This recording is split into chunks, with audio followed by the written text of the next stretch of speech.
और बड़ी खबर आपको लखनऊ से बता देते हैं। सूत्रों के हवालों से बड़ी खबर, अयोध्या से जुड़ी बड़ी खबर। राम मंदिर पर ध्वज स्थापना करेंगे प्रधानमंत्री नरेंद्र मोदी। बता दें कि 25 नवंबर को अयोध्या में जुटेंगे कद्दावर भाजपाई।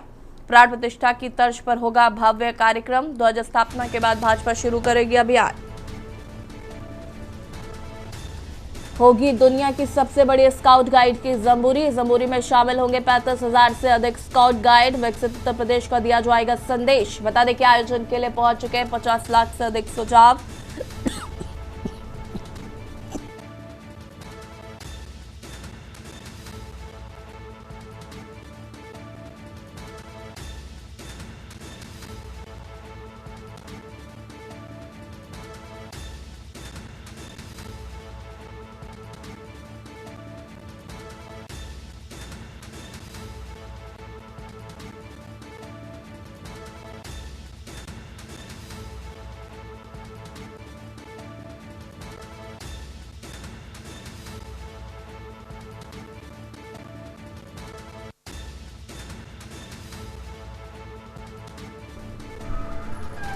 आयोजन के लिए पहुंच चुके हैं 50 लाख से अधिक सुझाव।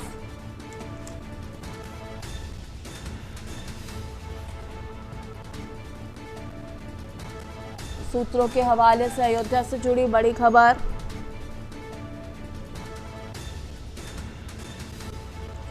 और उसी खबर पर ज्यादा जानकारी के लिए संवाददाता मनीष हमारे साथ जुड़ चुके हैं। मनीष, क्या कुछ जानकारी है इस भव्य दिव्य कार्यक्रम को लेकर?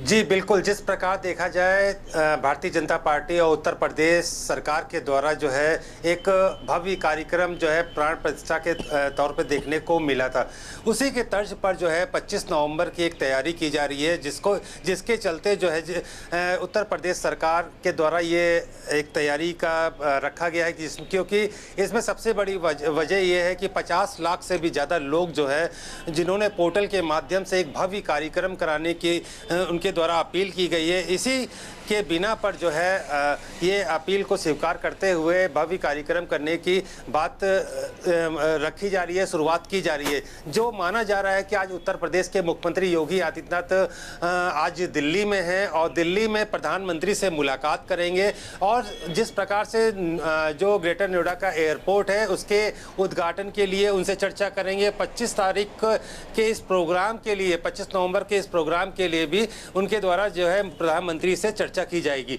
तो कहा जा सकता है अगर पूरी तरीके से हरी झंडी मिलेगी तो माना जा रहा है कि प्रधानमंत्री नरेंद्र मोदी भी अयोध्या पहुंचेंगे और इस कार्यक्रम को भव्य रूप देने के लिए जितने भी मंत्रीगण हैं या दूसरे प्रदेशों के जो मंत्री हैं, मुख्यमंत्री हैं, उनको जो है इन्विटेशन जाने की शुरुआत होगी। तो जिस प्रकार से अब तक जो खबरें हैं कि आज योगी आदित्यनाथ जो है प्रधानमंत्री से मिल करके पूरी अपना पूरा प्रपोजल है, अपनी जो सारी चीज़ें हैं सब सामने रखेंगे, चाहे एयरपोर्ट को लेकर के हो या 25 नवंबर के इस भव्य कार्यक्रम को लेकर के। अब ये देखना है कि वहाँ से हरी झंडी मिलने के बाद, मतलब कि प्रधानमंत्री से हरी झंडी मिलने के बाद जो है उत्तर प्रदेश सरकार जो है अपने इस पूरे कार्यक्रम में लग जाएगी और देखा जा सकता है कि अयोध्या का ये कार्यक्रम एक बार फिर भव्य रूप में देखने को मिलेगा। और साथ ही साथ जो है ग्रेटर नोएडा का जो नया एयरपोर्ट बन रहा है, जहां पर योगी आदित्यनाथ ने आज जो वहां पर समीक्षा बैठक भी की, अधिकारियों से भी मुलाकात की, तो उसके उद्घाटन की डेट भी जो है फिक्स हो जाएगी। तो कहा जाए कि दोनों ही कार्यक्रम को लेकर के जो है मुख्यमंत्री अपने प्रपोजल को लेकर के आज प्रधानमंत्री के सामने गए हैं। जी बिल्कुल, अगर हम बात करें मनीष, इस कार्यक्रम को लेकर क्या कुछ जानकारी है, किस तरीके से कार्यक्रम आयोजित होगा? कहा जा रहा है कि प्राण प्रतिष्ठा की तर्ज पर ही इस भव्य कार्यक्रम को किया जाएगा। काफ़ी सारे लोग आएंगे और सुझाव भी मांगे जा रहे हैं लोगों से।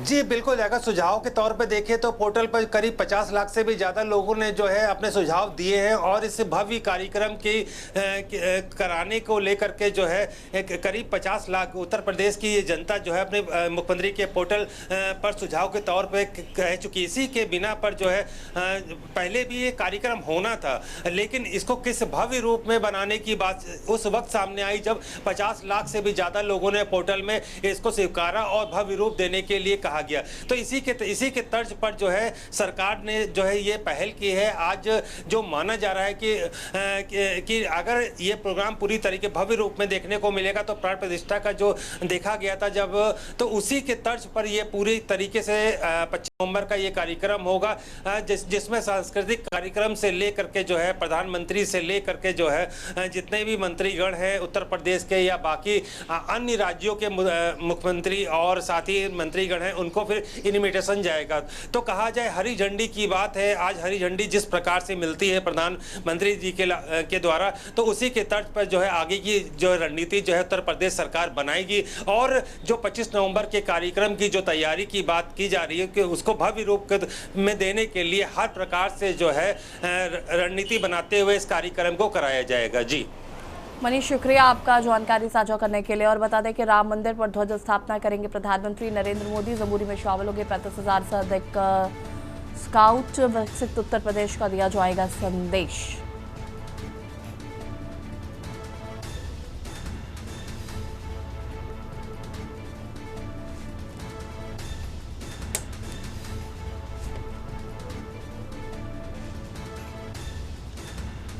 सूत्रों के हवालों से अयोध्या से जुड़ी बड़ी खबर आपको बता रहे हैं।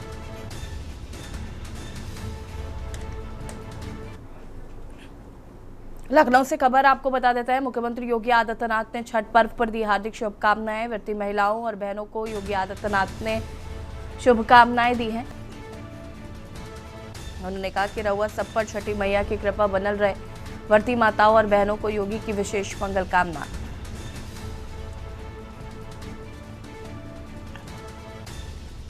व्रती महिलाओं, माताओं और बहनों को योगी आदित्यनाथ ने शुभकामनाएं दी। सीएम योगी ने छठ पर्व पर दी हार्दिक शुभकामनाएं। छठ महापर्व। नमस्कार। सूर्योपासना और लोक आस्था के महापर्व छठ की आप सभी को हार्दिक बधाई। रउआ सब पर छठी मैया की कृपा बनल रहे। परिवार खातिर कठिन व्रत रखे वाली माता आ बहन लोगन के हमारी तरफ से विशेष मंगल कामना। छठ महापर्व प्रकृति, श्रद्धा और अनुशासन का एक अनुपम संगम है। सूर्योपासना के माध्यम से यह हमें जीवन में प्रकाश, ऊर्जा और संतुलन का संदेश देता है। नमस्कार। महाराजगंज में छठ से पहले बुलडोजर का एक्शन मोड। घाटों पर दिन रात चल रहा सफाई अभियान। धार्मिक स्थलों की व्यवस्था में भी बुलडोजर की अहम भूमिका। स्थानीय लोगों ने किया सफाई अभियान की सराहना। छठ पर्व पर आस्था और विकास का संगम। सोनाली के छठ घाटों की सफाई में लगा बुलडोजर। डीएम और एसपी ने लिया व्यवस्थाओं का जायजा। छठ घाटों पर सुरक्षा और स्वच्छता के पुख्ता इंतजाम किए गए। योगी सरकार का बुलडोजर बना धार्मिक आस्था का प्रतीक।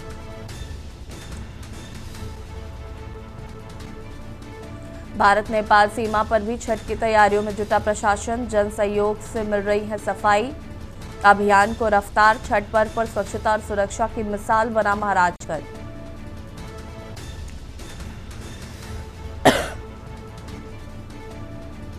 योगी सरकार का बुलडोजर बना धार्मिक आस्था का प्रतीक। भारत नेपाल सीमा पर भी छठ की तैयारियों में जुटा प्रशासन।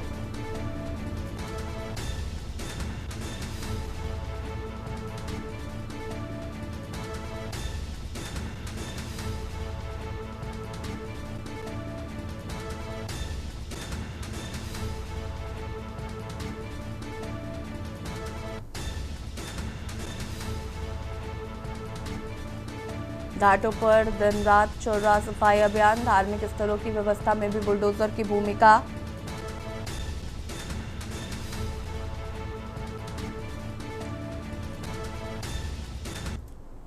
बरेली से खबर आपको बता देते हैं, जहां पर सहकारिता राज्य मंत्री का दौरा। आज जिले के प्रभारी मंत्री भी हैं जेपीएस राठौर। बरेली से खबर, सहकारिता राज्य मंत्री का दौरा आज।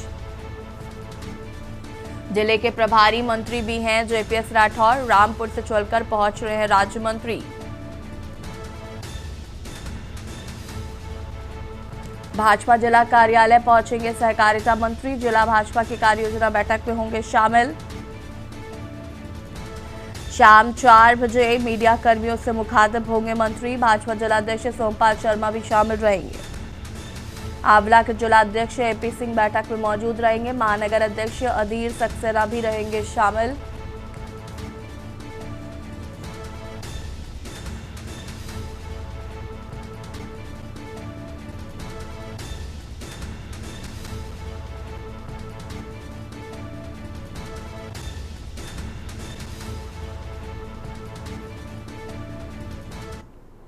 रायबरेली से खबर आपको बता देते हैं, जहां पर आत्मनिर्भर भारत संकल्प अभियान कार्यक्रम में प्रभारी मंत्री राकेश सचान ने कार्यक्रम में की शिरकत। रायबरेली से खबर, प्रभारी मंत्री राकेश सचान ने की शिरकत। महिला सम्मेलन को प्रभारी मंत्री ने किया संबोधित। बीजेपी नेता पुष्पेंद्र सिंह ने कार्यक्रम का आयोजन किया और मीडिया से बात करते हुए प्रभारी मंत्री राकेश सचान का बयान आया। उन्होंने कहा कि स्वामी प्रसाद मौर्य द्वारा माता लक्ष्मी पर टिप्पणी पर बयान। स्वामी प्रसाद मौर्य मीडिया में बने रहने के लिए देते हैं बयान और बिहार में नीतीश कुमार के नेतृत्व में फिर बन रही है सरकार। अमावा ब्लॉक के सिधौरा में कार्यक्रम का हुआ आयोजन। उन्होंने कहा बिहार में नीतीश कुमार के नेतृत्व में फिर से बन रही है सरकार।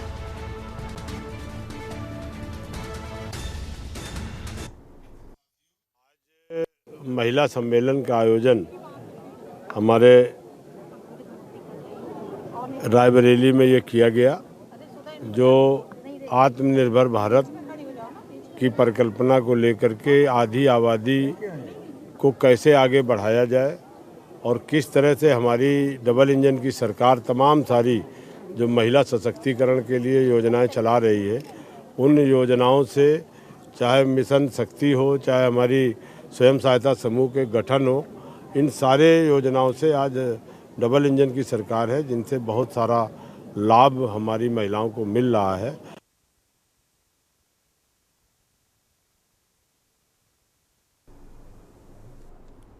और इसी बीच आपको लखनऊ से खबर बता देते हैं। लखनऊ से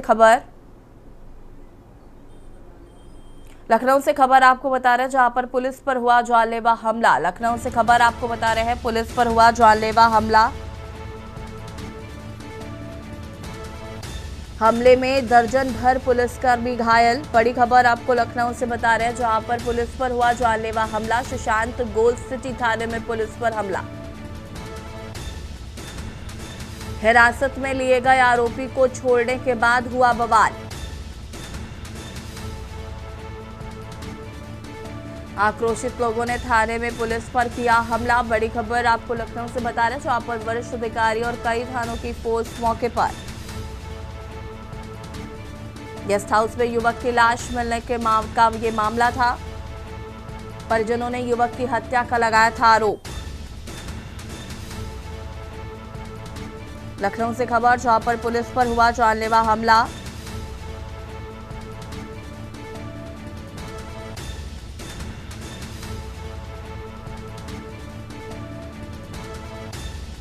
सुशांत गोल्ड सिटी थाने में पुलिस पर हमला।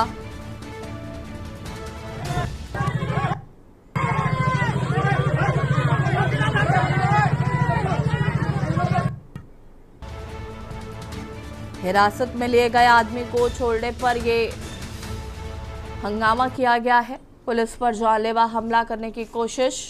लखनऊ से खबर, सुशांत गोल्ड सिटी थाने में पुलिस पर किया गया हमला।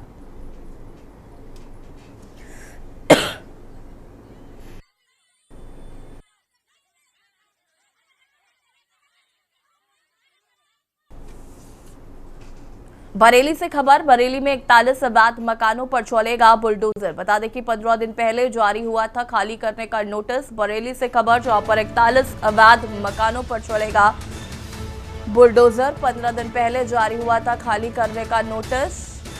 शनिवार को समय सीमा खत्म, 3 दिन की मोहलत और नगर निगम की जमीन पर अवैध कब्जे का ये पूरा मामला है। सोमवार को नगर निगम की टीम करेगी कार्रवाई। अवैध निर्माण पर प्रशासन का सख्त रुख, बरेली में अतिक्रमण हटाओ अभियान तेज।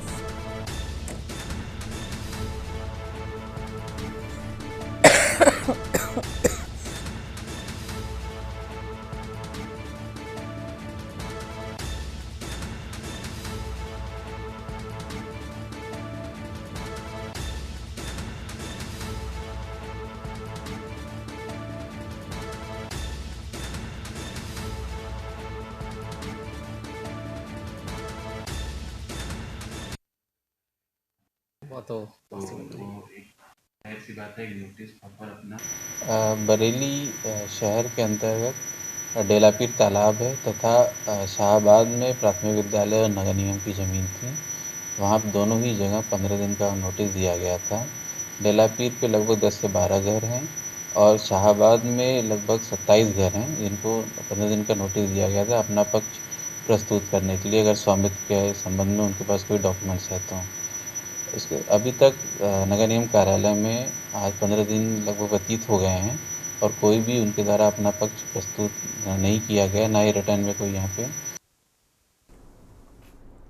बरेली से लखनऊ तक लिफाफा, अटैची का खेल उजागर, स्मार्ट सिटी का सपना, शहर की हालत बदतर। दिवाली पर पार्षदों को बांटे गए नोटों के लिफाफे। फूड कोर्ट की अधूरी दास्तान, 11 महीने बाद भी निर्माण अधूरा। नगर निगम में नीचे से ऊपर तक गिफ्ट की राजनीति, विकास के नाम पर बरेली में घोटाले की गूंज। बता दें कि मेयर उमेश गौतम पर गंभीर आरोप लगे हैं। शहरवासी नाराज हैं, स्मार्ट सिटी प्रोजेक्ट में पारदर्शिता पर उठे सवाल। नाथनगरी से लखनऊ तक फैला कथित भ्रष्टाचार का जाल। बता दें कि अटैची और लिफाफों की सियासत ने किया शहर को फेल। नगर निगम में गिफ्ट के नाम पर चल रहा है खेल। स्मार्ट सिटी की पारदर्शिता पर उठे सवाल।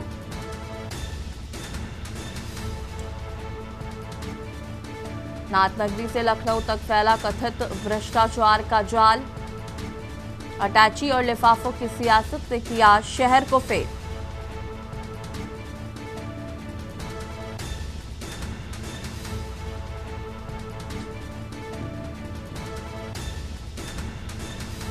बरेली से लखनऊ तक लिफाफा, अटैची का खेल, स्मार्ट सिटी का सपना, शहर की हालत बदतर।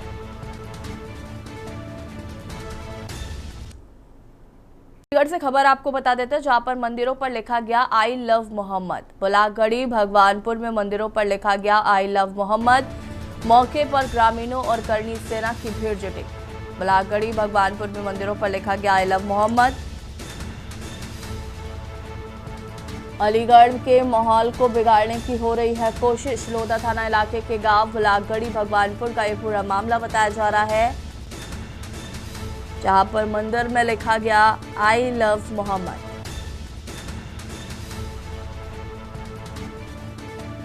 मौके पर ग्रामीणों और करनी सेना की भीड़ जुटी।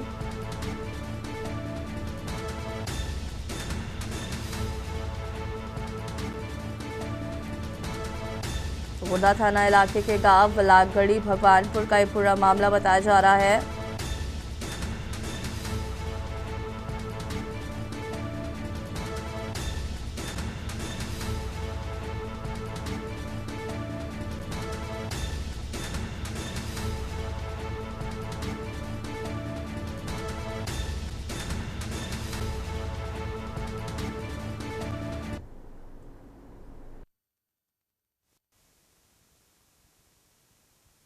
ये 4 जगह आई लव मोहम्मद के स्लोगन पाए गए द्वारा आकर के शांति व्यवस्था के मद्देनजर मिटवा दिया गया है और जो भी तहरीर प्राप्त होती है तो विधिक कार्रवाई इसमें अमल में लाई जाएगी। किस तरह के लोग हैं, कुछ पता चल पाया? नहीं, अभी कोई जानकारी नहीं हो पा रही है। तो हम लोग सभी बिंदुओं पर कैमरे देखना या अन्य जो भी प्रयास हैं वो करेंगे, तो वर्कआउट करेंगे। लखनऊ से खबर, जहां पर मड़ियाव के अजीत नगर इलाके में हुई चोरी। एसडीएम अनामिका सिंह के घर लाखों की चोरी। बता दें कि अनामिका सिंह मौजूदा समय में फतेहपुर में तैनात है। पुलिस आरोपियों की तलाश में जुटी हुई है। लखनऊ से खबर, मड़ियाव के अजीत नगर इलाके में हुई चोरी।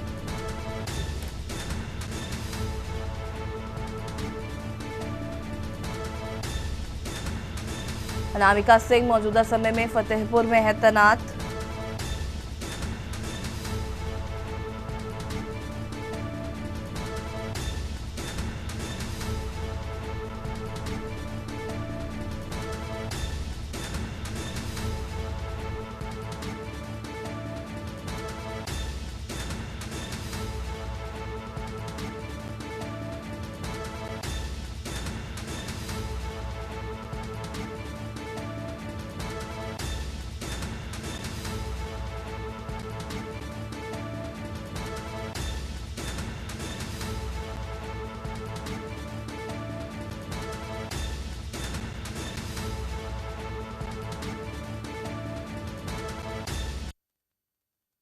बहराइच से खबर, जहां पर घर के बरामदे में सो रहे युवक की हत्या कर दी गई। बता दें कि गला रेत कर युवक की अज्ञात लोगों ने की हत्या। बहराइच से खबर, घर के बरामदे में सो रहे युवक की गई हत्या। गला रेत कर युवक की अज्ञात लोगों ने हत्या कर दी। मृतक जाकिर अली का शव बरामदे में मिला।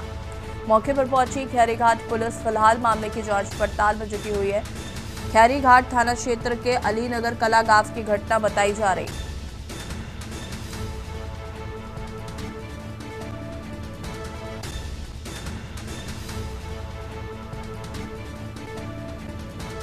मृतक जाकिर अली का शव बरामदे में खून से लथपथ मिला।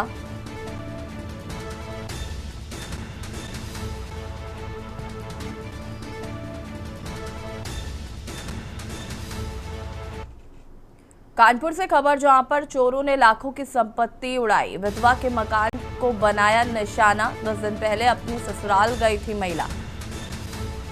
विधवा के मकान पर बनाया निशाना।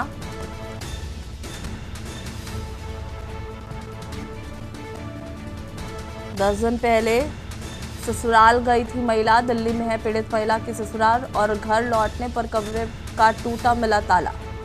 नजारा देख पीड़िता के पैरों के नीचे से खिसकी जमीन। सूचना पाकर मौके पर पहुंची पुलिस। फिलहाल जांच पड़ताल शुरू। थाना जाजमऊ स्थित वाजिदपुर कॉलोनी का ये पूरा मामला बताया जा रहा है। और यहाँ रुकेंगे छोटे से ब्रेक के लिए, जो हासिल होता है।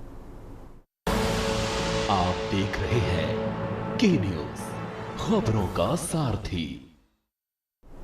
ब्रेक के बाद एक बार फिर से आप सभी का स्वागत है। हमीरपुर से खबर आपको बता देते हैं, जहां पर खाद्य सुरक्षा विभाग की छापेमारी हुई बेअसर। बाजार में जमकर बिक रहा है मिलावटी सामान। मिलावटी मैदा खाने से बुजुर्ग की हालत बिगड़ी। बता दें कि जेके किराना स्टोर से मैदा लाया था युवक और मैदे में खड़िया और पुट्टी की मिलावट का आरोप है। परिवार ने मिलावटखोरों पर कार्रवाई की मांग की है। सदर कोतवाली क्षेत्र के मेरापुर इलाके का ये पूरा मामला बताया जा रहा है।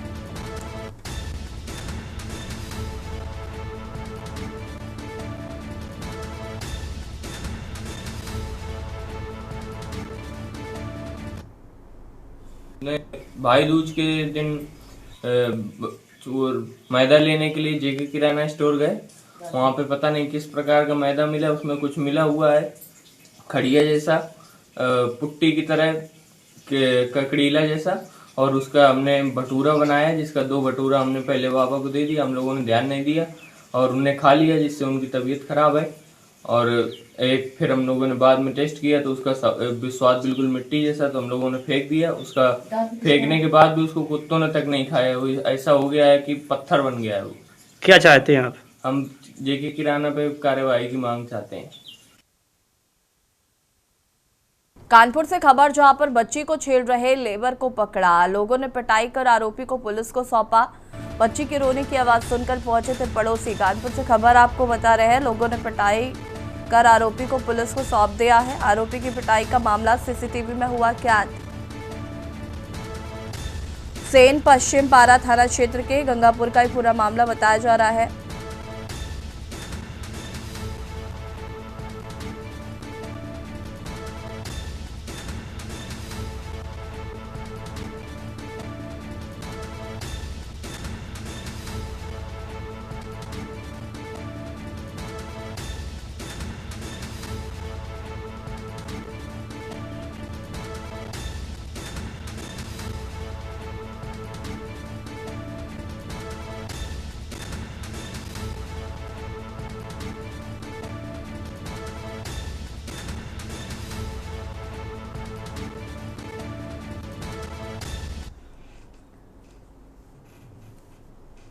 उत्तर प्रदेश के बांदा जिले के देहात कोतवाली क्षेत्र में एक गांव में 17 वर्षीय युवती का शव उसके घर में अर्धनग्न अवस्था में मिलने से सनसनी फैल गई।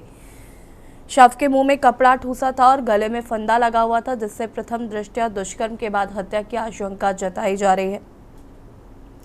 युवती की मां जब सुबह स्कूल से लौटी तो बेटी की हालत देखकर चीख पड़ी। सूचना पर पहुंची पुलिस से परिजनों ने घेर लिया और हत्या दुष्कर्म का आरोप लगाया। पुलिस ने शव का पोस्टमार्टम के लिए भेज दिया है। फिलहाल पुलिस इसे आत्महत्या मान रही है, लेकिन जांच के लिए स्लाइड तैयार की गई है। गांव में तनाव का माहौल है और पुलिस चौकसी बढ़ा दी गई है।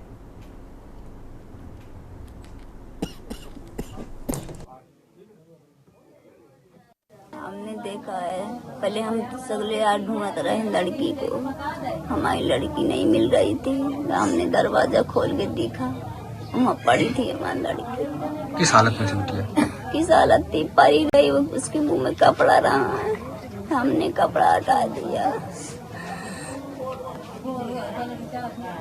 और क्या देखा?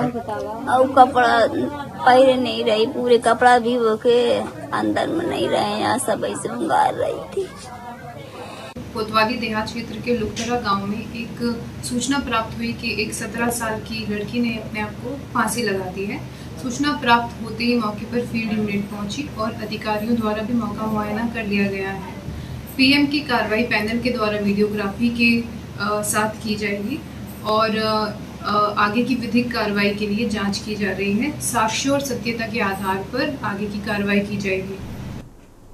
खबर कानपुर से है, जहां पर दीपावली की खुशियां इस बार कई लोगों के लिए दर्द बन गई। दरअसल पटाखों से बड़ी संख्या में लोग घायल हुए, जिनमें से आंखों के मरीज की संख्या सबसे ज्यादा है। कानपुर के जेएसवीएम मेडिकल कॉलेज के नेत्र रोग विभाग में कार्नियल इंजरी के अब तक 200 से अधिक मामले सामने आए हैं, जो पटाखों के बारूद की वजह से घायल हुए। करीब 75 मामले ऐसे सामने आए हैं। कार्बाइड के संपर्क में आने से लोग घायल हुए। इस साल बाजार में कार्बाइड के अवैध पटाखे उपलब्ध थे। कार्बाइड से चलने वाली गन भी बेधड़क बेची जा रही थी, जो हादसों की मुख्य वजह बनी। कार्बाइड से जिन लोगों की आंखें चोटिल हुई हैं, उनकी आंखों की रोशनी जाने का खतरा बना हुआ है।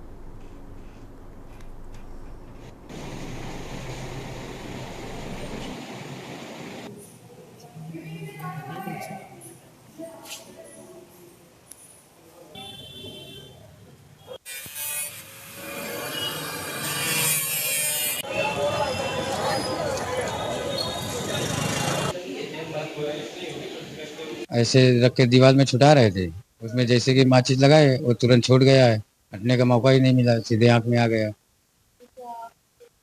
जी जी, आँख की रोशनी मतलब फट गया था, मतलब अंदर चला गया था सब, ये पुतली उतली मतलब फट गई थी, यहाँ चोट बहुत आ गई थी, ब्लड बह रहा था, ब्लड ही नहीं बंद हो रहा था। देखिए, जो आई में इस बार पटाखों की वजह से मेनली एक कार्बाइड गन जो बहुत पॉपुलर की गई, उसकी वजह से बहुत सारे पेशेंट्स हम लोग के पास आए और बहुत सीवियर इंजरी लेकर आए। उसमें जो केमिकल होता है वो उसके विस्फोट होने से आंखों की जो काली पुतली कॉर्निया होती है वो पूरी तरह से डैमेज हो गई, सफ़ेद पड़ गई और बच्चों की रोशनी जाती रही। तो ऐसे में हम लोगों को काफ़ी ट्रीटमेंट में दिक्कतों का सामना करना पड़ा और आगे भी उनमें स्टेम सेल ट्रांसप्लांट करके शायद कॉर्निया प्रत्यारोपण करना पड़ेगा। इस प्रकार से ये बहुत बड़ा चैलेंज हम लोग के सामने इस खासतौर इस दिवाली में आया। इसके अलावा थोड़ा कंजंक्टिवाइटिस जिसको कहते हैं, आंखों में इन्फेक्शन हो जाना, वो इस समय चल रहा है, जिसकी वजह से आंख लाल हो जाना, सूजन हो जाना, आंखों के से मोटा डिस्चार्ज निकलना, ये सब एक और समस्या है जो लोगों में इस मौसम में मिल रही है। खबर कानपुर से, जो छठ महापर्व को देखते हुए रेलवे 1200 स्पेशल ट्रेनें चला रहा है, तो परिवहन विभाग भी पूर्वांचल की ओर 100 अतिरिक्त बसें चलाने जा रहा है, जो कि 30 अक्टूबर तक चलेंगी, जिससे कि लोग अपने परिवार के साथ छठ का महापर्व बड़े धूमधाम से मना सके। परिवहन निगम गोरखपुर रूट्स पर 100 अतिरिक्त बसें चलाने का निर्णय लिया है, जिससे कि ट्रेन में जगह न मिलने पर बसों के माध्यम से अपने घरों पर लोग समय से पहुंच सके। जकरकटी बस अड्डे के ARM पंकज तिवारी ने बताया कि 100 अतिरिक्त बसें चलाई जा रही हैं गोरखपुर रूट पर। इसके अलावा अन्य रूटों पर पहले से ही बसें चल रही हैं। लोगों की सुविधा को देखते हुए व्यवस्था की गई है।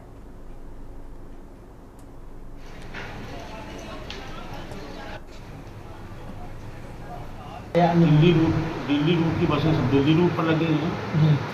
टोटल 637 बसों में से 100 बसें निकाल के गोरखपुर रूट के लिए लगाई गई।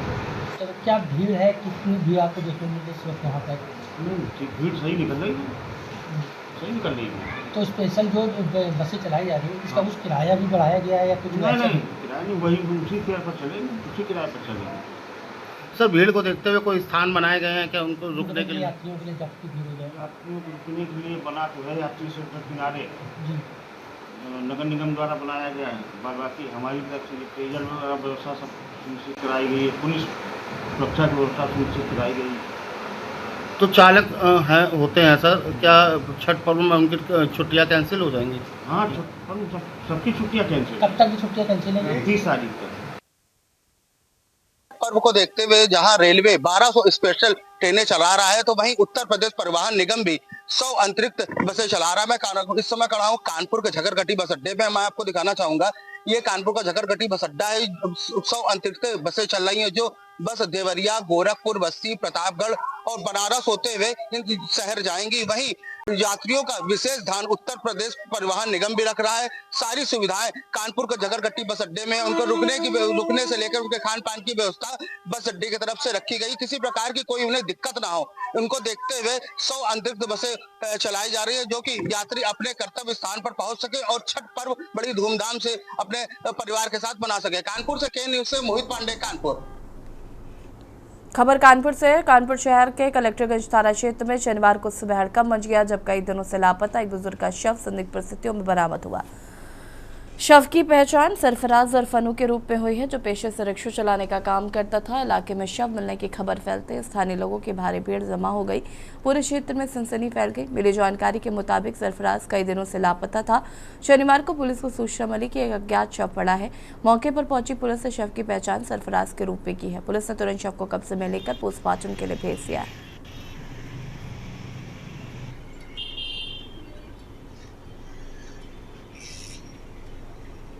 25/10/25 को करीब 9:15 बजे थाने पर एक डेड बॉडी की सूचना मिली जो माल गोदाम रोड है CPC कॉलोनी के पास। एक बॉडी जो 3-4 दिन पुरानी देखने से प्रथम दृष्टया लग रही थी वो मिली। मौके पर FSL की टीम और स्थानीय पुलिस आई। साक्ष्य संकलन की कार्रवाई की गई है तथा बॉडी को पंचायतनामा कर पोस्टमार्टम के लिए भेज दिया गया है। बारे में तो पुलिस तफसील करे। हमें तो किसी से रंजिश न किसी से लड़ाई किसी से नहीं था न किसी से हुआ है। घोड़ा खड़खड़ा चलाते थे, मेहनत मजदूरी करते थे। अभी हमें सूचना जो सवेरे मिली है जो सुपर है कर्मचारी वो उन्होंने देखा और साफ सफाई करने गए होंगे तो बदबू बहुत आ रही तो उन्होंने बताया। अब हम लोग को तो भाई तलाश थी कि ये चौराहे पे ही रहते हैं और देखा जाए तो हम लोग भी जाके देखा। पहचान हाँ बनियान और चप्पल और जो कपड़े थे उससे, और बाकी तो पहचान में ज़्यादा नहीं आ रहा था। फिर उनके भाइयों को भी बुलाया गया, भतीजों को भी बुलाया गया तो पहचान करी गई तो फिर लेके गए पोस्टमार्टम। उत्तर प्रदेश के बांदा जिले के पचनेही गांव में दबंगों ने देर रात ठाकुर परिवार के घर में घुसकर हमला कर दिया। मामले विवाद के बाद यादव परिवार के 3-4 लोगों ने लाठी डंडों से मारपीट की जिसमें महिलाएं और बच्चे समेत कई लोग गंभीर रूप से घायल हैं। सभी को 108 एम्बुलेंस से ट्रॉमा सेंटर में भर्ती कराया गया है। पीड़ित का आरोप है कि थाने में तहरीर देने के बाद भी पुलिस ने कोई कार्रवाई नहीं की जिससे दबंगों के हौसले बुलंद हो गए।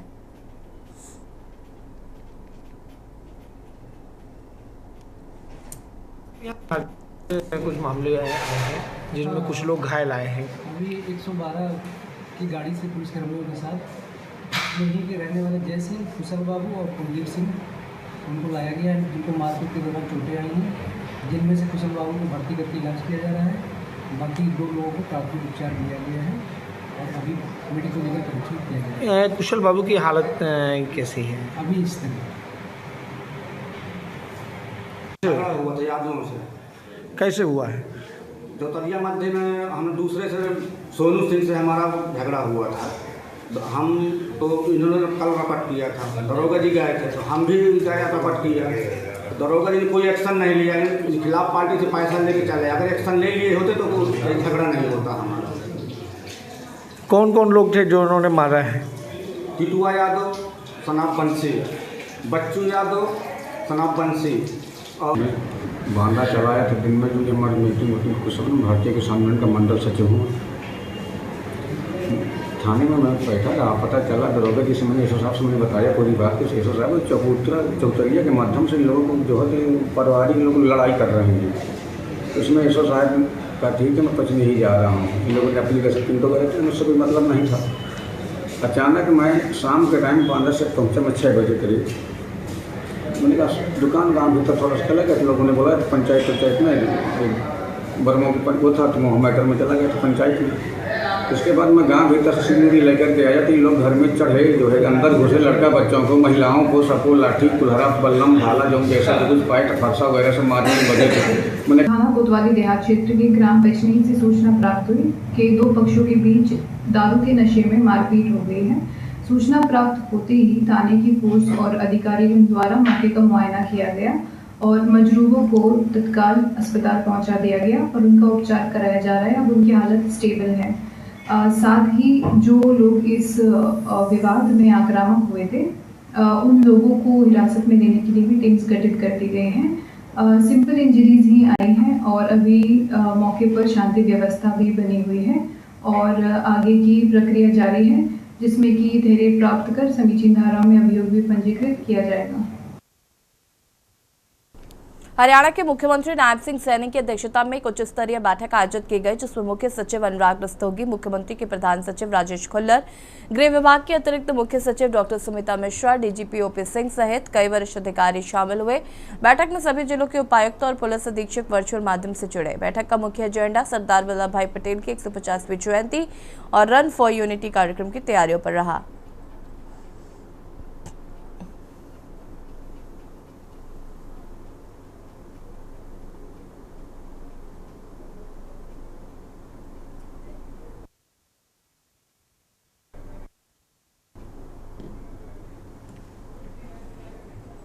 खबर सिरसा से, जहां पर उपायुक्त शांतनु शर्मा ने जिलावासियों से अपील की है कि वो वर्तमान मौसम को देखते हुए डेंगू से बचाव के लिए आवश्यक सावधानियां बरतें।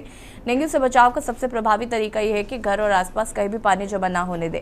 कूलर, गमले, पुराने टायर और पानी की टंकियों का पानी सप्ताह में कम से कम एक बार अवश्य बदलें तथा सप्ताह में एक दिन ड्राई डे बनाएं। उपायुक्त ने आमजन से कहा कि वे पूरी बाजू के कपड़े पहने, मच्छररोधी क्रीम या स्प्रे का प्रयोग करें। मच्छरों से बचाव के उपायों को अपनी दिनचर्या में शामिल करें।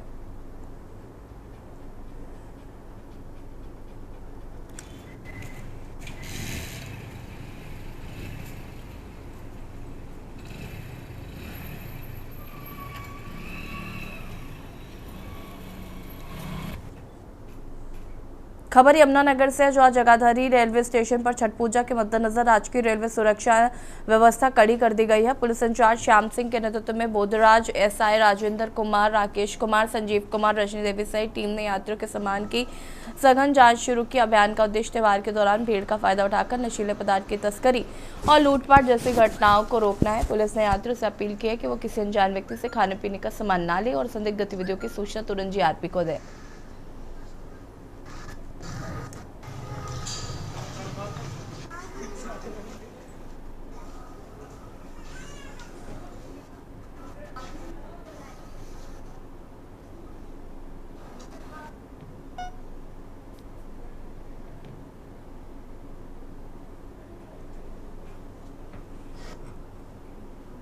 प्रधानमंत्री नरेंद्र मोदी की अध्यक्षता में अंबाला के सनातन धर्म कॉलेज में 17वें रोजगार मेले का आयोजन किया गया। इस अवसर पर विभिन्न विभागों के चयनित 225 युवाओं को नियुक्ति पत्र सौंपे गए हैं। देश भर में कुल 57,000 से अधिक युवाओं को रोजगार मिला। नियुक्ति पत्र पाकर युवाओं में खुशी का माहौल है और उन्होंने प्रधानमंत्री का आभार जताया है।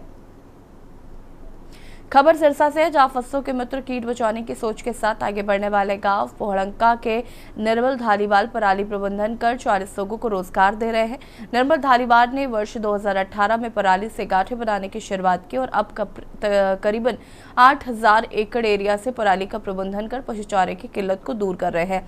आपको बता दें कि निर्मल सिंह के पास अब 3 बड़े राउंड बेलर हैं। दोबारा से मशीनों का प्रोसेस किया जाता है ताकि उनकी और छोटी गांठें बन पाए और यहाँ पराली से तूड़ी बनाने का कार्य भी किया जाता है। 42 वर्षीय निर्मल धालीवाल बताते हैं कि पराली का समुचित प्रयोग है तो फसलों के मित्र बचवाने के साथ साथ पर्यावरण संरक्षण के अलावा काफी हद तक पशु चारे के प्रबंध हो सकता है। और अब गुरुग्राम से खबर आपको बता देते हैं, जहां पर सोशल मीडिया पर प्रसारित हो रही एक वीडियो गुरुग्राम पुलिस के संज्ञान में आई, जिसमें पुलिस थाना न्यू कॉलोनी गुरुग्राम के क्षेत्र में रेलवे रोड पर एक महिंद्रा थार कार के चालक द्वारा लापरवाही से कार चलाने तथा एक लड़का चलती कार की खिड़की में खड़े होकर पेशाब करता हुआ दिखाई दे रहा है। इस कार चालक द्वारा लापरवाही से गाड़ी चलाकर अपनी तथा दूसरों की जान जोखिम में डालने व चलती कार में खड़े पेशाब करने का अपराध करने पर इनके खिलाफ थाना गुरुग्राम में संबंधित धाराओं के तहत अभियोग अंकित किया गया है।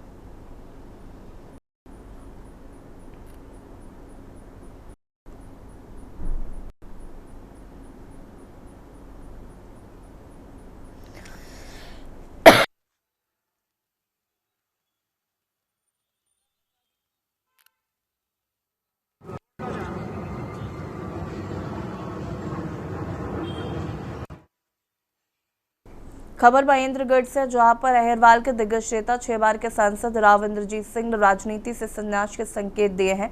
नारनौल के बुंगारका गांव में शुक्रवार को चाय कार्यक्रम में पहुंचे सांसद ने बताया कि अब मैं 74 साल का हो गया हूं, इससे ज्यादा घूमता फिरता नहीं हूं।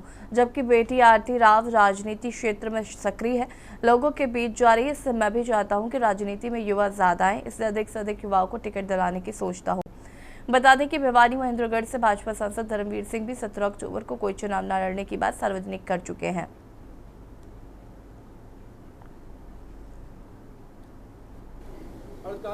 देखो, बुंगार का बड़ा गांव है, सरदारी का गांव है, और इसने एक मिसाल कायम करी है कि जब सरपंच सस्पेंड हुआ तो सारे के सारे जितने भी चुने हुए पंच थे उस टाइम पे, सब ने सरपंची लेने से इनकार कर दिया, क्योंकि उन्होंने ये महसूस किया कि हमारा सरपंच राजेंद्र गलत तौर के ऊपर सस्पेंड किया गया है। ये मिसाल गांव वालों ने स्थापित करी है, उसको सराहने के लिए आज राजेंद्र के यहाँ मैं चाय पे आया।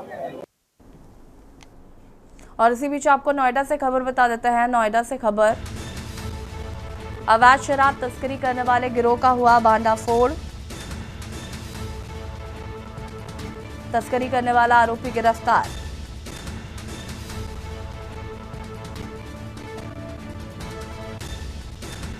साठ पेटी अवैध शराब बरामद। सेक्टर 14A के पास चेकिंग के दौरान पकड़ी गई शराब। नोएडा से खबर, अवैध शराब तस्करी करने वाले गिरोह का हुआ भांडाफोड़। तस्करी करने वाला आरोपी गिरफ्तार।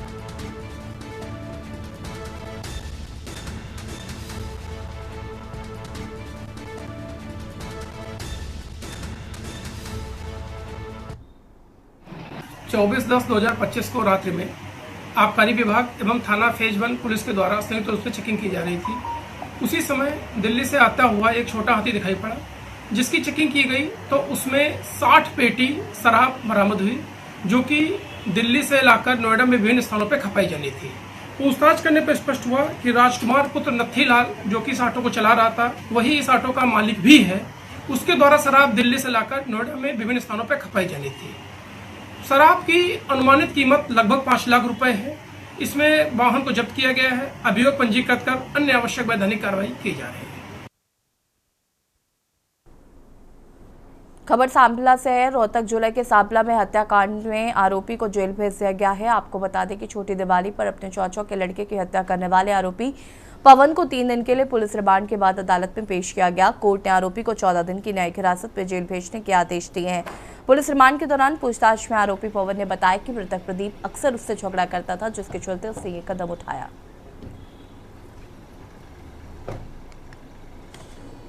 ये 19 तारीख को जो है ना, रात को करीब 9:30 के आसपास सूचना मिली थी कि ऐसे ऐसे किसी का गला काट के उसकी हत्या कर दी गई है। तो पता लगा तो ये दोनों आपस में चचेरे भाई थे। तो जो ये मरने वाला है प्रदीप, इसका चचेरा भाई है पवन पुत्र तकदीर, यही सांपला से वार्ड नंबर 2 से। तो इनकी पहले भी कई बार छोटी छोटी बातों पर आपस में बात होती रही है, लेकिन कोई बड़ा झगड़ा नहीं हुआ था। और उस रात भी छोटा मोटा कुछ मामूली सी आपस में कहा सुनी थी, लेकिन कोई हाथापाई नहीं हुई थी। फिर ये पता नहीं इसको ज़्यादा मतलब ये शराब पी रखी थी, इसने फिर इसको गुस्सा आया और कोई यही कह पुरानी बात को लेकर कोई ऐसी बात याद आई, लेकिन उसको फ़ोन करके बुलाया और आते ही अचानक उसका गला काट के उसकी हत्या कर दी। तो रीज़न अच्छे से पूछताछ करी गई है, काफ़ी अच्छे तरीके से। तो रीज़न तो यही बताया कि उसने कि पहले हमारा छोटा मोटा बात तो पास में होती रहा करती, उसी बात का वो गुस्सा मन में पड़ रहता था। धीरे धीरे कई बार ऐसा हो चुका था, तो उस बात को लेकर उसने उस दिन उस शराब पी रखी थी और ऐसे इंस्टिगेट होकर उसने इस क्राइम को अंजाम दे दिया। खबर अंबाला से, जहां पूर्व मंत्री असीम गोयल का जन्मदिन पूरे अंबाला में सेवा और समर्पण के भाव के साथ मनाया जा रहा है। इस अवसर पर भाजपा जिला कार्यालय कमल में रक्तदान शिविर का आयोजन किया गया है, जिसमें सैकड़ों कार्यकर्ताओं, युवाओं और समर्थकों ने उत्साहपूर्वक भाग लिया। सुबह से ही जिला कार्यालय पर कार्यकर्ताओं की भीड़ उमड़ पड़ी। सभी के चेहरों पर अपने नेता के प्रति सम्मान और स्नेह झलक रहा था।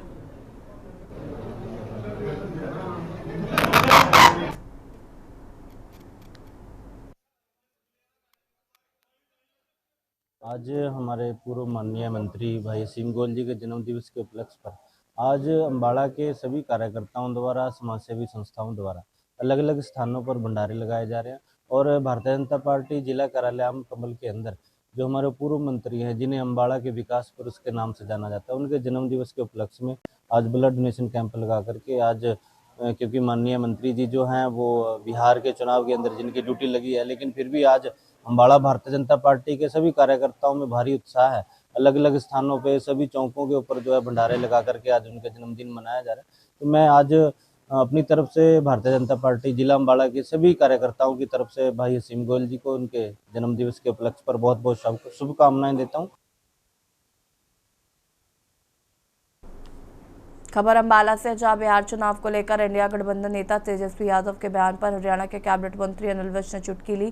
तेजस्वी ने कहा था कि बीजेपी की सरकार बनने पर नीतीश कुमार मुख्यमंत्री नहीं बनेंगे। इस पर विज ने कहा तो तेजस्वी ने मान लिया कि बिहार में बीजेपी की सरकार बन रही है, मुख्यमंत्री कौन बनेगा ये हमारा मामला है।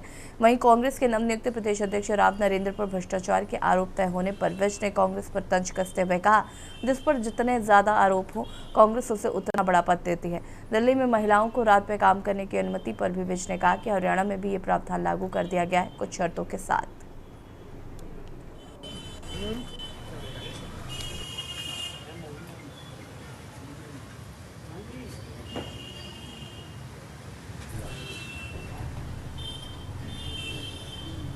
कि अगर एनडीए की सरकार आ भी गई तो नीतीश को मुख्यमंत्री नहीं बनाएंगे। इसका मतलब ये है कि तेजस्वी ने ये तो स्वीकार कर लिया है कि एनडीए की सरकार आएगी।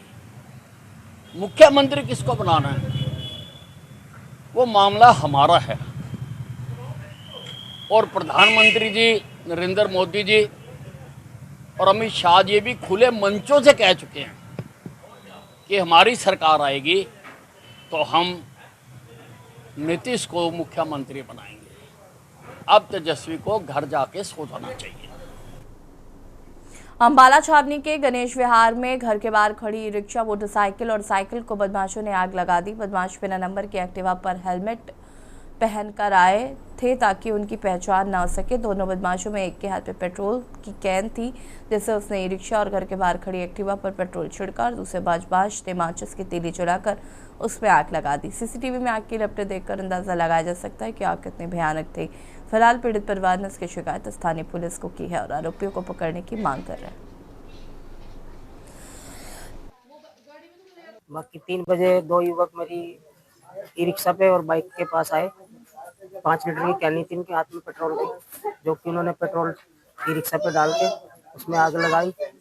तो मैं अपना 3-3:15 बजे मैं उठाऊँ, मुझे मालूम हुआ तो मैंने आग बुझाने की कोशिश करी। इतने में वो तेल डाल के भाग चुके थे। मैं यहाँ नहीं थी कल, मेरा बेटा छोटा और मैं यहाँ नहीं थे। बड़ा बेटा और मेरे हस्बैंड थे, दोनों को पीछे से यहाँ पर आग लगाई गई है। ई रिक्शा में साइकिल खड़ी थी, बाहर बाइक खड़ी थी, तीनों चीजों में आग लगी है। सीधा मेरे घर पर भी लपटें आई हैं। तो पता नहीं चलता क्या से क्या होता कल, हमें खुद नहीं समझ आ रहा, क्योंकि हमारा कोई दुश्मन नहीं है, कुछ नहीं है, फिर भी हमारे साथ ऐसी चीज हुई है तो हमें खुद समझ नहीं आ रहा। आप लोग ही हमारे साथ। गणेश विहार से हमारे को सूचना मिली थी कि 2 लड़के कोई डीजल या पेट्रोल लेके जा रहे हैं और किसी बाइक में आग लगा दी है। उसकी कंप्लेंट हमारे पास आ चुकी है और सीसीटीवी कैमरे की फुटेज हम ले रहे हैं, कुछ ले भी ली है और एफआईआर दर्ज करे आगे जो भी कार्रवाई होगी करते हैं। अब तक तो फिलहाल 2 सीसीटीवी कैमरे में दिखाई दे रहे हैं। बलरामपुर से खबर, जहां पर धान खरीदी से पहले सक्रिय हुए बिचौलिए। बलरामपुर से खबर आपको बता रहे हैं, जहां पर धान खरीदी से पहले सक्रिय हुए बिचौलिए। वाड्रफ नगर सीमा पर एसडीएम और तहसीलदार की कार्रवाई। यूपी से अवैध रूप से लाया जा रहा था धान। छत्तीसगढ़ बसंतपुर पुलिस को धान से भरी पिकअप किया गया है सुपुर्द। सीमाओं पर निगरानी के बावजूद जारी है अवैध धान की एंट्री, जब्ती की जानकारी नहीं।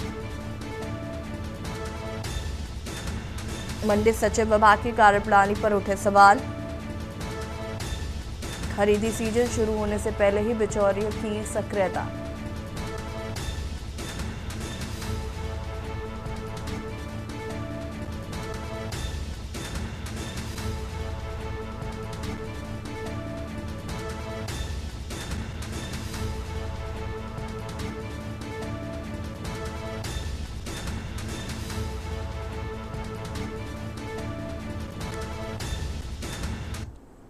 कांकेर से खबर जहां पर गृह मंत्री विजय शर्मा का एक दिवसीय दौरा। आज प्रतापपुर थाना क्षेत्र के महला गांव पहुंचेंगे गृह मंत्री। दोपहर 3 बजे महिला सुरक्षा कैंप पहुंचेंगे विजय शर्मा।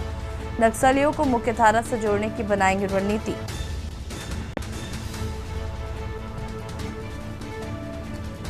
गृह मंत्री के समक्ष नक्सली कर सकते आत्मसमर्पण। तकरीबन आधा सैकड़ा नक्सलियों के समर्पण की संभावना।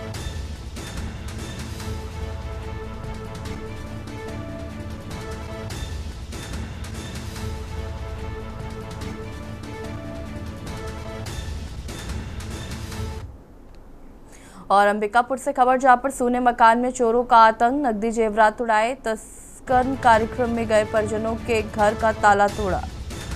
1.5 लाख के जेवरात और नकदी लेकर फरार हुए चोर। घटना घोटरापारा सनराइज स्कूल के पास की है, जहां पर सब्जी व्यापारी के घर को बनाया चोरों ने निशाना। कोतवाली थाना पुलिस ने शुरू की जांच। चोरों की तलाश में जुटी है पुलिस। बिहार गए परिवार की गैर हाजिरी में दिया वारदात को अंजाम।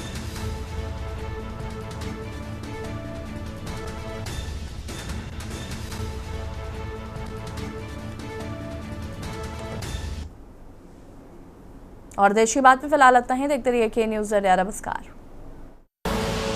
आप देख रहे हैं के न्यूज़, खबरों का सारथी।